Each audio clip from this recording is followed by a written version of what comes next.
Hi, everyone. Welcome to the first Pizza for You Network webinar. We are incredibly excited to have you. My name is Jennifer. Alongside me tonight, I have Soraya and Brian, who were the 2017 Pizza for You course winners, who produced amazing materials that you will be able to check out in the library in the upcoming week. And without further ado, I would like to welcome them. Soraya, would you like to tell us a little bit about yourself? Okay, hi. Hi, first of all, thank you for having me. It's an honor. My name is Soraya Gonzalez, and even though I'm an American, I was born in the US, but I live in Santo Domingo, Dominican Republic. Been living here since I was a child. Currently I'm a sixth grade science and social studies teacher at an international school, which is a school with a US-based curriculum. Right now, I'm also in the process of getting an academic coaching certification. I'm focusing on implementing a study skills curriculum at my school. I'm currently the study skills coach, and I'm also co-coaching First Lego League with another colleague, which is a great program. I'm the new addition. I'm the new kid there. I've only been there for almost 3 months, but it's an amazing experience. Yeah, I'm Brian Copes. I'm a teacher in Alabama, United States, southern part of the United States. Today is Thanksgiving for us, so it's kind of a national holiday. But I've been teaching engineering for many years. Just accepted a position with another school system. I'll be starting in January. Well, I'll be teaching the construction trades. But a big focus of what I do in my classroom is kind of humanitarian projects. I bring authentic, real-world lessons into the classroom and just challenge my students to solve world problems. And that's just part of my teaching. That is incredibly interesting. I'm wondering how, Brian, how you got involved in that line of work. Well, I guess I started when I was a child. When I was 15 years old, this was back in 1985, so it's kind of dating me here a little bit. I was one of those troubled kids back in school. I got C's and D's. I was in and out of a lot of fights, and just school was a very ugly and bad experience for me. But I got the opportunity to go to Liberia, Africa, back in 1985, and that is quite a journey for a 15-year-old kid, let alone the travel back in the 80s. But it was on that trip is when my eyes were open to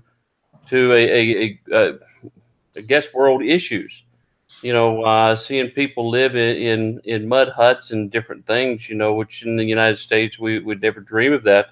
That's something we'd think we'd see on National Geographic. And it was kind of that experience that, really made me question myself and say, okay, who am I? What am I doing? How can I help? And that's kind of been my life work from the beginning. And I'm trying to instill that type of learning and attitude in my students. How can we help? And thank you so much, Brian. That is quite the story and definitely quite the trek to be making in the 80s. And I feel like that will be an informative experience for you in your classroom, in every classroom, in different ways, in everything that you teach. And for Soraya, how did you begin being involved in teaching? Actually, I kind of fell into teaching by accident because I was in college studying. I had a business major actually, and I was taking a course, and a friend asked me to sub for her at a school where she was working as a teacher's assistant, and I kind of fell in love with. I went and I fell in love with the job, and I finished. I got my degree in business, but then I started. I started changing coursework to become a teacher. I just fell in love with teaching, and I never went into the business world. I didn't either. First, I started teaching early childhood. I started teaching first grade, kindergarten, and over the years now I'm teaching sixth grade, and I absolutely love it. And I can't see myself doing anything else. And just empowering, and it's an experience. I love what I do. I love what I teach. I love both subjects, even though they're very different. I'm passionate about both of them. How did your school become involved in the first Lego League, and are other people able to bring it into their schools? Yes, there's a couple, about 15 to 20 schools here in the Dominican Republic that are participating in Lego League. The most of them have joined in the last 3 years. Lego has been here in the DR for a couple of years, but it is worldwide. The competition is a worldwide competition. You have students from all areas of the world: China, India, Egypt, you name it. Countries all over the world are involved, and if any school that is interested in being a part of it, all you need to do is contact First Lego League and express your interest, and they will send you an information packet and give you the details on how you can become more involved. This year, I'm a co-coach. Actually, one of the principals in my school is the liaison. I was thinking of one specific challenge. The challenges come up kind of on a weekly or daily basis. It just depends on what the project is, on what kind of challenges we have. My students have converted shipping containers to take to Honduras, and sometimes it's a challenge for the students to figure out the different things that they need to do for the container. What we did this past year is we made a 4-booth welding lab, but since the entire container was metal, we had metal walls, metal ceiling, metal floor. And here we got kids inside that's going to be operating welders. Well, welders are positively charged, and when you take your positively charged gun and you set it down on a metal table or a metal wall or a metal floor, everything's grounded. So that's going to become an issue because there's no safe place to set it down. So the kids had to figure out some way to insulate some walls to hang the torch on. Another issue that they found out with that particular project is as you're welding, it's going to create gas or smoke. And how do you ventilate that out to where it's safe for the kids to work inside? And that's kind of a real world problem that the kids had to go through and solve.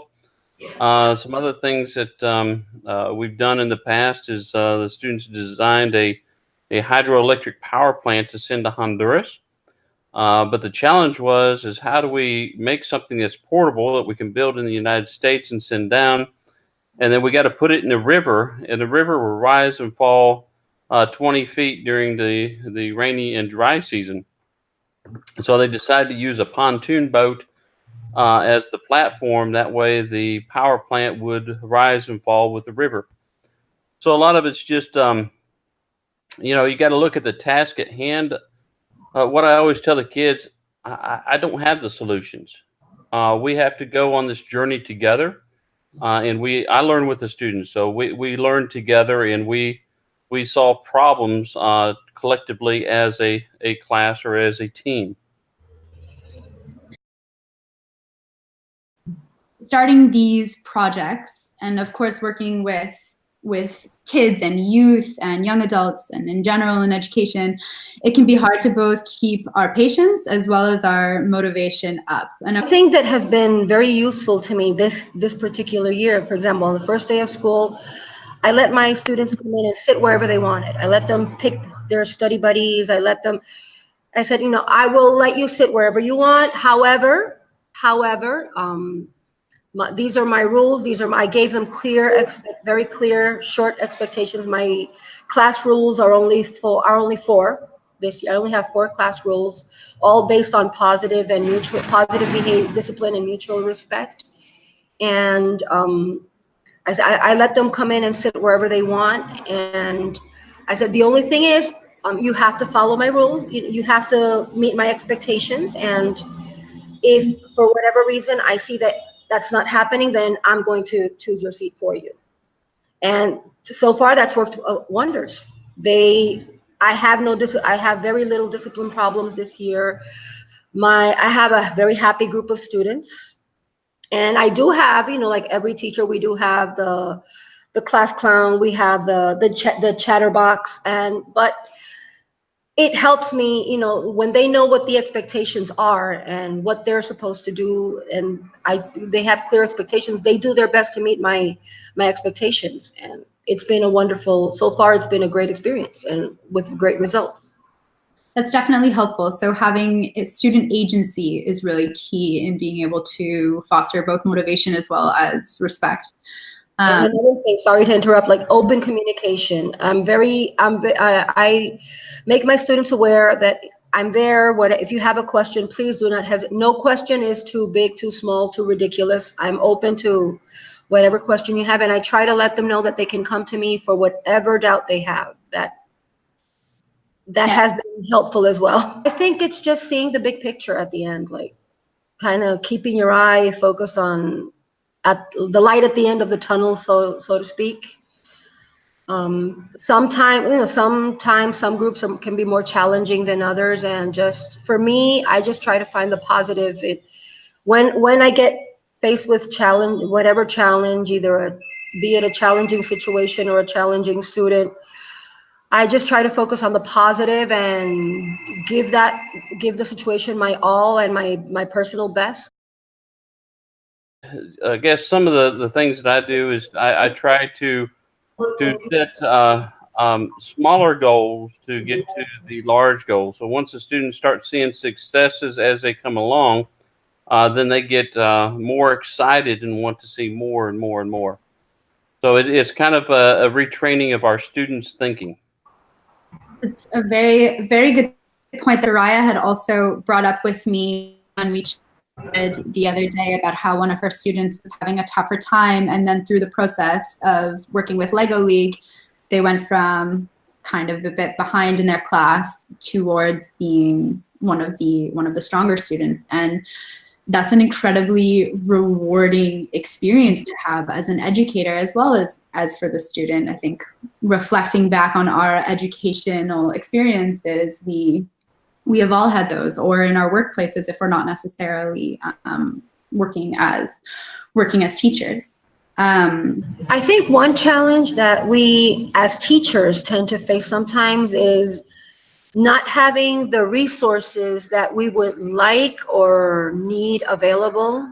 I think that for teachers everywhere, that can be a research. Not everybody has the opportunity of having X budget for resources and whatnot, and having to be creative about coming up with alternatives, not only in technology, but creating teaching materials or whatever. That, I think that can be a challenge. For example, here in the Dominican Republic, the public school system is very lacking. And even though there are significant efforts being made, resource-wise, it's just not enough. And teachers have to be very resourceful and creative to come up with alternatives, to create teaching materials, to have access to resources. And even though a lot of, with technology, many public schools have lots of access to technology right now, but it's just them knowing where the resources are, and which is one of the reasons I love the PISA platform so much, is because it brings all of these resources to teachers who wouldn't have access in any other way. We as teachers, what we did with the PISA course is what we want to do, what we want our students to be able to do. We were teams of teachers that were in different parts of the world, different time zones, yet we were able to come together through thank you technology, and so through various ways, Skype, WhatsApp in our case. And we were able to communicate and collaborate together to produce some really amazing resources. Not just the two that were lucky, fortunate to be picked as the winners, but there were many amazing resources that were created by the other teams as well. And that's something that we you know, the direction that education has been headed in, that's what we want for our teachers, for our students also, to build those 21st century skills: collaboration, teamwork, critical thinking, thinking outside the box. That's what we want our students. That's our goal for our students. We also got to meet teachers from all over the world, hear their challenges, what their situations were, and it was rewarding to see that we have no matter where we are, we have the same challenges. The unmotivated student, the lack of resources, the lack, sometimes the lack of professional development available to teachers. We share the same concerns, no matter where we are, what the economic level of the school is, or public, private. At the end of the day, we have the same goal and we share the same concerns. A lot of my work has been taking place in Honduras lately. Back in 2012, I took a group of engineering students to Honduras, where we served a community. We fit 20 amputees with prosthetic limbs that my students designed and built in the classroom, and took down some small utility vehicles. And that was a tremendous learning experience, because when we got down there, we found this community that we were serving, and they were in a state of celebration. They were celebrating the fact that they were graduating their very first high school student ever in the history of the town. And that really puzzled me as a teacher. And I found out for a kid to go to middle school or high school, they have to bus to a larger town, and the community just can't afford it. So the kids are forced to basically drop out of school in elementary and do substance living. So since then, I've been working on a global sister school project, because I found out, you know, the teachers in Honduras are supposed to teach English, but very few of the teachers spoke English. At least none of the teachers spoke English at the high school in the community I was at. So, you know, the thought is for those of us that are blessed to have technology at our disposal here in the United States, Honduras, Mexico, Guatemala, Central and South America, they're all on the same time zone as us for the most part. So all I have to do is open up a laptop, turn on a web camera, and I can share my lesson. So if I'm an English teacher at primary school levels, as I'm teaching ABCs and 1, 2, 3s, I can Skype or Google Hangout or Zoom that lesson down to the kids in one of these countries, and I'm trying to develop that relationship. You know, whether it's science or math that we're teaching, you know, there's people around the world that would like to receive that lesson. And it was actually through PISA is where I ran across a statistic that shows what countries around the world, what regions, continents, if you will, has the most respect for teachers. And those countries that had the highest respect for teachers also had the highest student performance. So the Malaysia and some of these Asian countries rank very, very high, but unfortunately, in a lot of the Latin American countries, they rank very, very low. So it's just those resources that PISA has provided me has really opened my eyes to a global community, and it makes us question more, how can we help?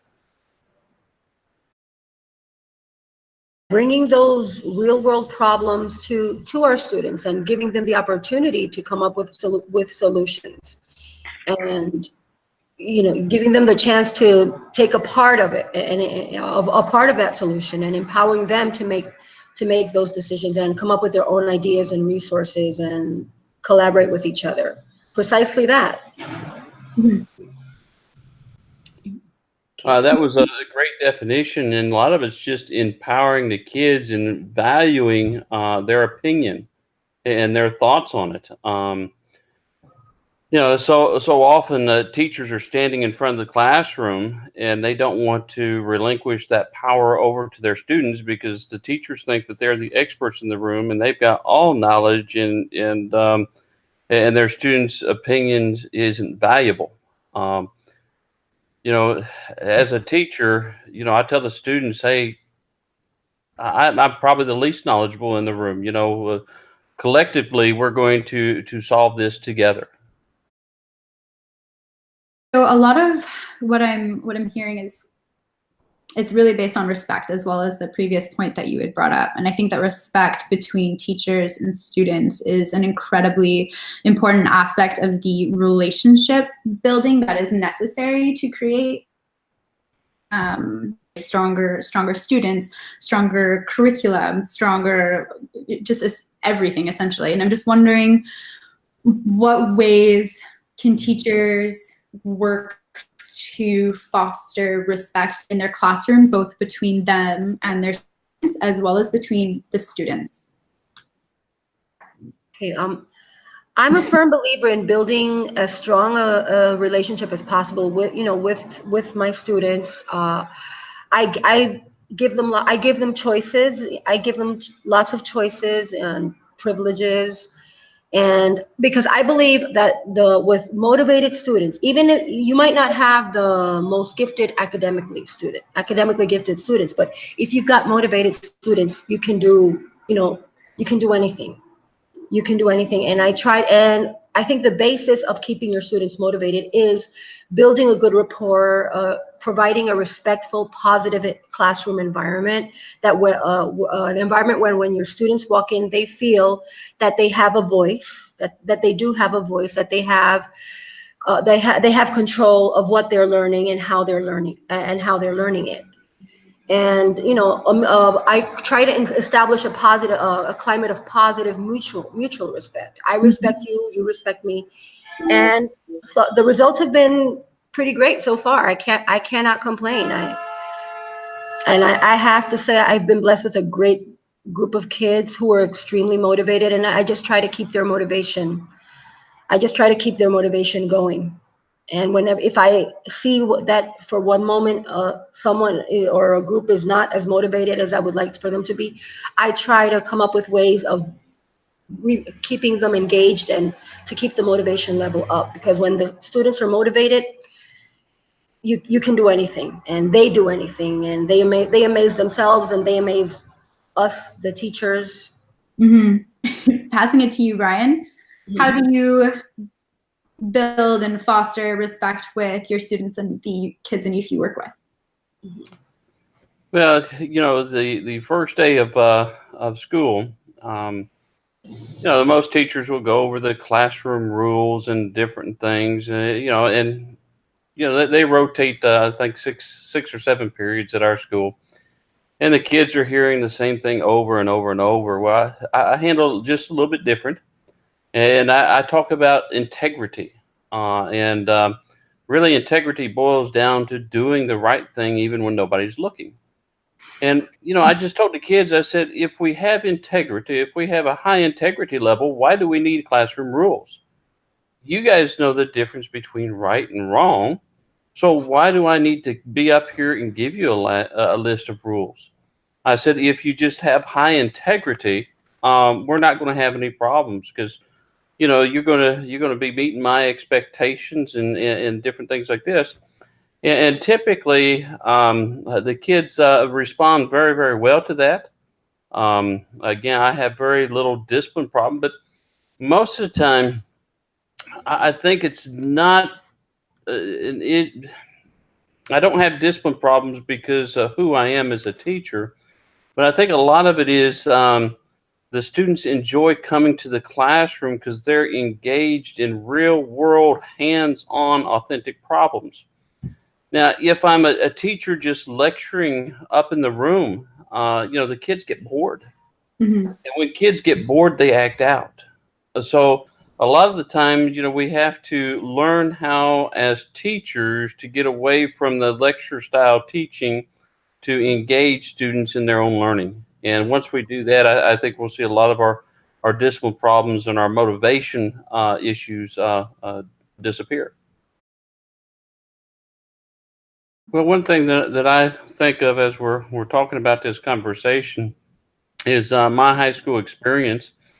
I was one of those kids that absolutely hated high school. I just did barely enough to get by. I didn't fail any classes. I was smart enough not to fail any classes, but I just did enough to get by. I was in and out of a lot of fights, and I just wasn't a good kid because I was bored. I Education just didn't click with me. I remember sitting in a math class. We only had to have 2 math classes back when I was in school. So I took a pre-algebra and algebra class. In my sophomore year, my 3rd year of high school, I decided to take a geometry class as an elective.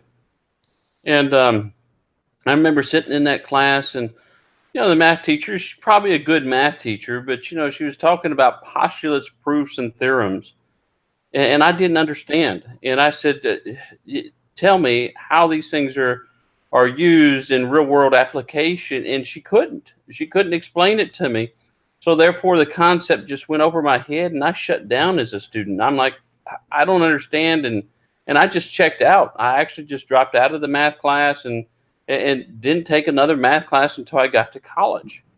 And not having a math class for a year and a half before you get to college math, I mean, I was totally unprepared and really shot myself in the foot. But a lot of it just had to do with the teaching style of the teacher. And I think there's probably a lot of students like me out there that if we can't see it and understand how it relates to life work, then that becomes a problem for us in learning. It's not that we are students like myself are dumb or stupid. We just don't understand. Well, for me, first of all, I completely agree with, I want to, touching back with Brian, I completely agree with what he said about how when he was learning math, like he asked what was the real world relevance.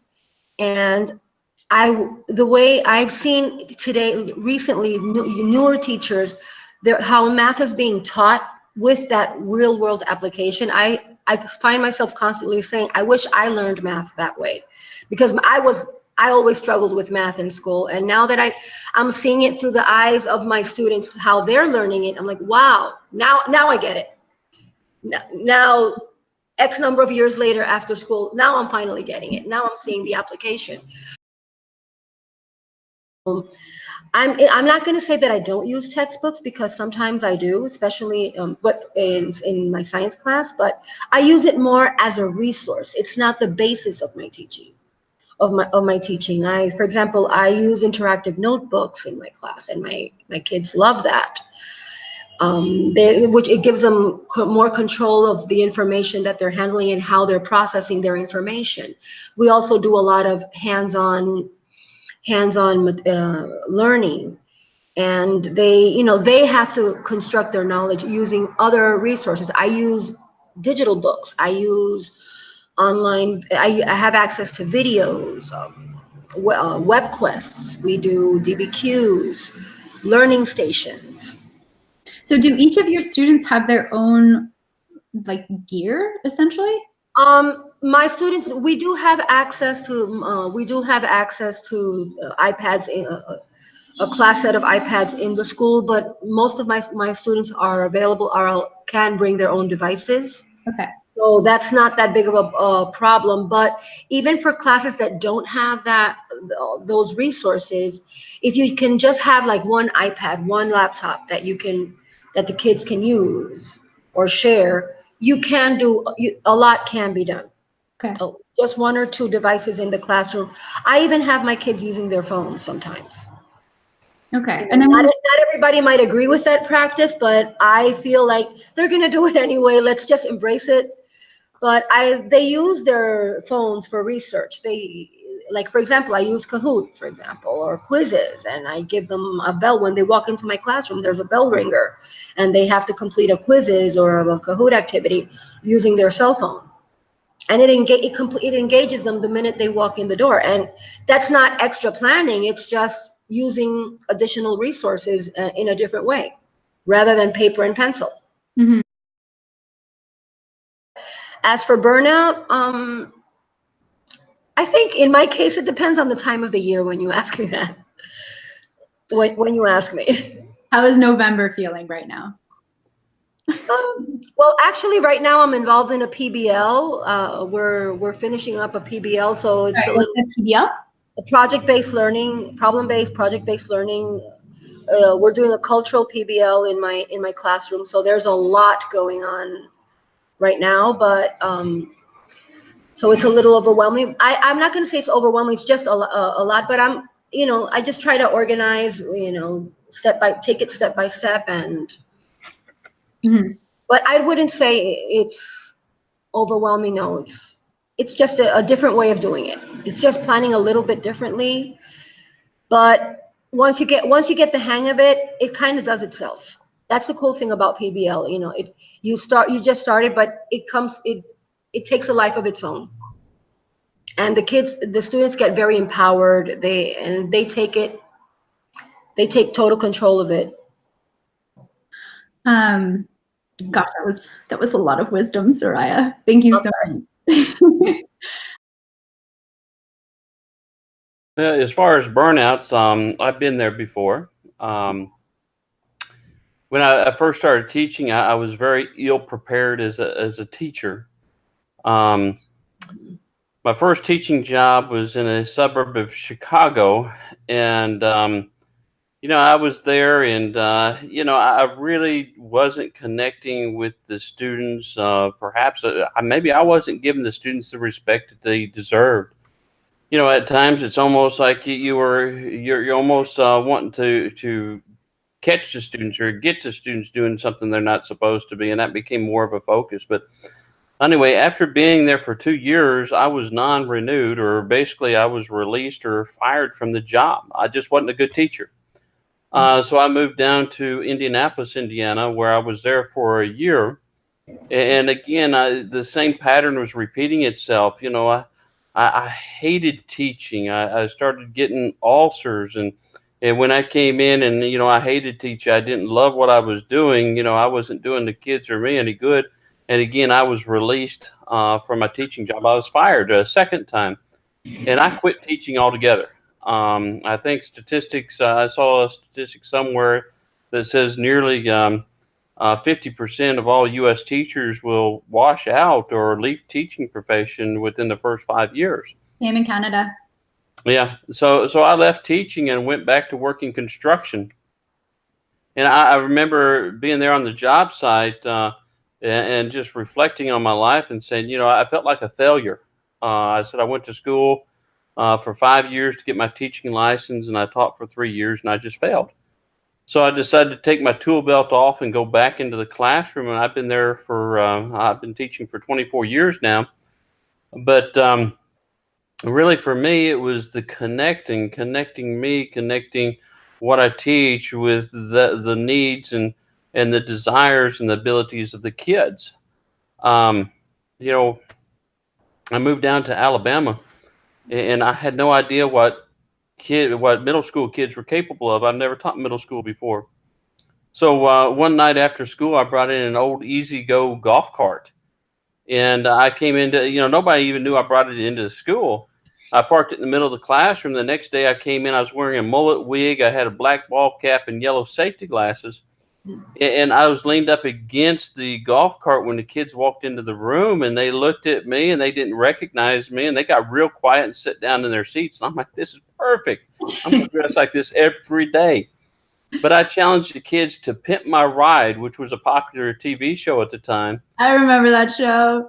And just watching the thrill of the kids get their hands on and do stuff, it kind of inspired me. It was the next year I said, okay, guys, I don't want you to rebuild a golf cart. I said, you got to one up last year's class. So it's a challenge now. And I said, I don't want you to rebuild a golf cart. I want you to build a car from scratch. That will get goods and services to and from developing countries. And these 8th graders had no idea that they weren't jaded by education. They didn't know that they weren't supposed to be able to do it because of their age. And it became much less about the project and more about the kids, because I saw them starting to come in at 6:30 in the morning and stay until 6:30 at night. And, a parent came to me and said, my child hated school until my child got to your class. And now my child can't wait to get to school, and his grades have come up in every subject area. But I'm not an auto mechanic. I am not an engineer, but my kids invented a car that could be assembled with simple hand tools and built by a low-skilled labor force. So I was so impressed that the car ran, I entered them into a collegiate engineering competition up in Indiana. So my eighth graders were challenging teams like Purdue University. And when we got there, they introduced my kids as Chelsea University, and these were eighth graders. At lunchtime, they were referring to them as Chelsea High School, and at the end of the day, they held up a first-place trophy. Wow. And since Chelsea Middle School won, I think I fainted and fell out on the floor at that point in time. But it was for the first time many of my kids felt like that they weren't stupid, and that they could be competitive against not only their peers but with others, because many times in my class I don't get those high academic students. I get those students that struggle in school, and it's most of the time they're struggling because they can't relate the subject matter to what they're learning. I remember my first years as a teacher where I had to have that teacher's edition, and I don't know if you recall teacher editions, they have like a script, and I would actually follow the script word for word my first years. And over time, I came to realize, I thought back to my own years in teaching, and I thought, what were my favorite classes? Those were the classes where I loved the teacher. So I've always, after I made that reflection, I wanted to be the teacher that made learning fun. I wanted to be the teacher that, that kid, I wanted to be the fun teacher, not necessarily the cool one. I am kind of a nerd, but I did, I wanted to be the one who did the fun stuff. And I'm able to establish a good rapport, a good relationship with my students.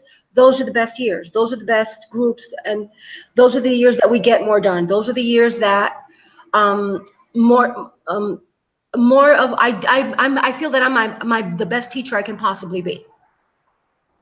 And yet, and sometimes you do have those years like, okay, I use those as reflection. Okay, what can I do better? What can I do better to make it better next year?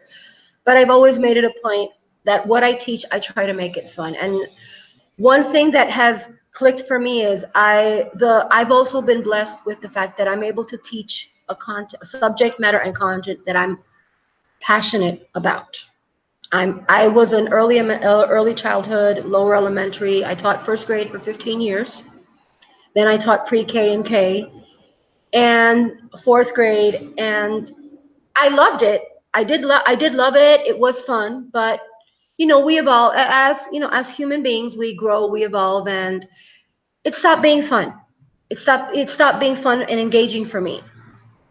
And then now I'm in a new school where now I was given the opportunity to teach sixth grade, upper element. In my school, it's upper elementary. For many schools, it's middle school. And I'm teaching science and social studies, and I rediscovered my passion for teaching, and I just love what I teach. Maybe if they tell me next year you have to teach math or you have to teach language arts, even though I started as a language arts teacher and I thought it was my passion, I'm like, no, I can't see myself doing that again. I would if I had to, but I'm just passionate about science, about what I'm teaching right now, the content, the subject matter, and I think my kids are get a sense of that. Definitely. It helps also keep them engaged, and I do my best to make it fun. She just really hit the nail on the head. If you're having fun, the kids are having fun. If you're passionate about the subject matter, that passion is going to spread to the kids. It's when you start looking at teaching as a job, just a way to earn an income, is when you're going to start experience the difficulties and the burnout as a teacher. Because, we went into teaching, first of all, because we had a passion about the subject matter. If you've lost your love for the subject, if you've lost your love for what it is that you're doing, there's going to be both burnout on you, and you're going to have discipline problems in the classroom. For me, make it fun. Have fun and make it fun. Find ways of keeping it interesting.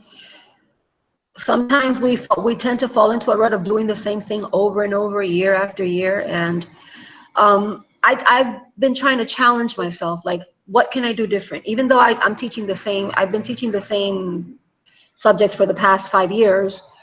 I'm trying to find ways, how can I do it differently this year? What am I going to do that I didn't do last year? Or how can I do it better? Just keep it fresh. Mm-hmm. Keep it fresh, you know, to keep it interesting for me, but also try to find ways to make it interesting and engaging for the kids. Brian? Well, for me, I would have probably told myself not only to have fun, but don't be afraid to fail. Don't be afraid to, fail often so you can succeed earlier. And I would have told myself to, look at the world problems and put those authentic challenges in front of the kids, because our kids can truly solve some of these world problems. I know the United Nations put out the global sustainability goals, and if you just look at those things and ask the kids, what is it that we can do that we can help any of these things, and just really dive in and not be afraid to learn with the kids, because you don't have to know it all.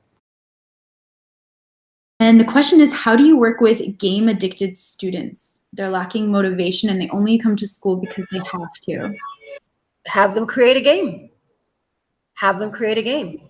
2 years ago, one of my I taught the Middle Ages. I had my students, we designed an educational web page, a Weebly page for the Middle Ages. But not only did they have to design the web page, create the web page, they also had to create a game to match the topic that they were assigned. So, for example, the group of students that had the 100-Year War, they built a section. They had a section of the website that spoke about the war, but they also had to create a matching game. They created a fantastic shoots and ladders type of board game. Cool. And some of my students created online Jeopardy games to teach the Middle Ages. Just if that's what they want to do, like, try to embrace it and try to embrace it and incorporate it into what they're learning. That makes sense. That definitely makes sense. Is there any, off the top of your head, do you know of any websites or online tools that have like ways of facilitating making these games? For example, Jeopardy, there's hundreds of online free, just download the template. It's kind of like a PowerPoint, and they can just fill in the blanks. It's extremely easy. Like I said, you download the template and they can just fill in the blanks. They can create board games. Most of my students created fabulous board games, card games. They've created even a twister. They created a Middle Ages twister to explain. What was it? Well, I'm trying to recall what the specific topic was. The Black Death, I think it was. Okay. It was a twister game. They created a twister game to explain the medicines that were used to treat the Black Death. Oh, that is incredibly interesting and an incredibly good tactic to use. Oops. And they used a shower curtain. They got those a dollar store shower curtain, and they just created a twister mat out of that. And then they made little questions, and if you answered the question, then you would put your hand or your foot with the spinner. They created it with mostly recycled materials. It was really fabulous. Now, I teach computer-aided design or drawing on the computers. And one of the techniques that I have learned over the years is, we use projectors or a smart board or whatever to teach our lesson. And, most of the time teachers will sit at the computer and they're moving the mouse and operating and projecting their screen up. I did that for years, where I was just projecting it up and I expected the students to follow along with me. But what I've learned over the past few years, or what I've adapted, is I would take my weakest student, or I would take my student that has the hardest time paying attention, or perhaps it's the one that's being the class clown. And what I do is I put that student at my desk. And that allows me to stand up at the screen in front of the classroom, and I'm pointing to the things on the screen, telling the students what to click on, and I'm making that student become basically a teacher helper. And as that student is following my instructions, clicking, the rest of the class is seeing it, and that gives me mobility to where I can walk through the classroom a lot freer, helping students that struggle. And so rarely do I sit down during a school day, and I'm really using students as resources. And, I tell them, okay, guys, there's 20, there's 25 of you guys in this room. There's only one of me. If you understood what I am asking you guys to do, and you notice a person next to you is struggling, lean over and help them out. And so those are some of the techniques that I use that's been extremely successful for me in the classroom. Rather than being just a straight lecture format, it makes it a little bit more interactive for the kids. Mm-hmm. I also do that as well. I have like a challenging student or the class clown sit at my desk and be my helper or my messenger, whatever, my secretary, whatever for the day, and that keeps them engaged because they have to be on call for whatever I may need to help me with, and that is also a very, very useful resource as well. We try to use our kids as resources. That makes sense. And agency is an incredibly important thing to be fostering in young people and in adolescents and throughout life. It helps us with the things that we've touched on before, which is like critical thinking and things like empowerment and being able to make decisions in the future. And I think you two are doing an amazing job, and I would have been elated to have either of you as teachers. If both of you were in the same school, I think the entire world might move to be able to go to your schools. So maybe it is good that you're a little bit far apart.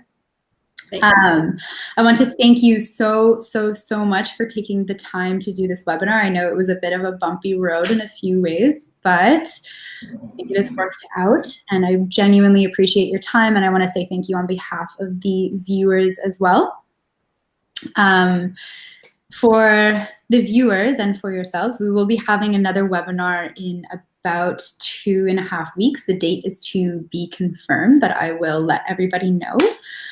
There is a feedback survey that's going around in the comments right now that Sabina is handing out, and we would really appreciate some comments, really 8 questions super fast, but since we are just starting this network, we're needing some feedback, and we would really appreciate it. I think that's it from my end. I'm wondering if you two have any last words that you would like to say. Well, for me, it's been just a great honor to be asked to be a part of this webinar. And, I'm out there, Facebook, email. If anybody has any questions, just reach out to me. I'm willing to be any kind of help to anybody that would need it. Very sweet of you. Same here. Same here. It's been a great honor and a pleasure to have been asked to participate in this. And also, if anybody has a question, you can contact me through the PISA network, or you have my email is available as well. And also, you can find me through Facebook and Instagram.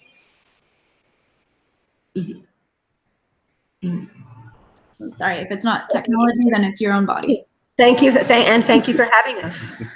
Thank you again so much, and we will be speaking soon. And yes, please, everyone, continue having chats in the PISA for You network. You can do it on the Chat for You function or on the forum. And if you're having any difficulty in logging into things, you can either message me via the platform, or you can just shoot me an email. You will have access to that based on the Eventbrite that you registered for to get to the webinar. So thank you, everyone. Have a great night. We're 4 minutes over, so I will let everyone go, and happy Thanksgiving to all of our American friends. And that's it. Hopefully the weekend comes quickly.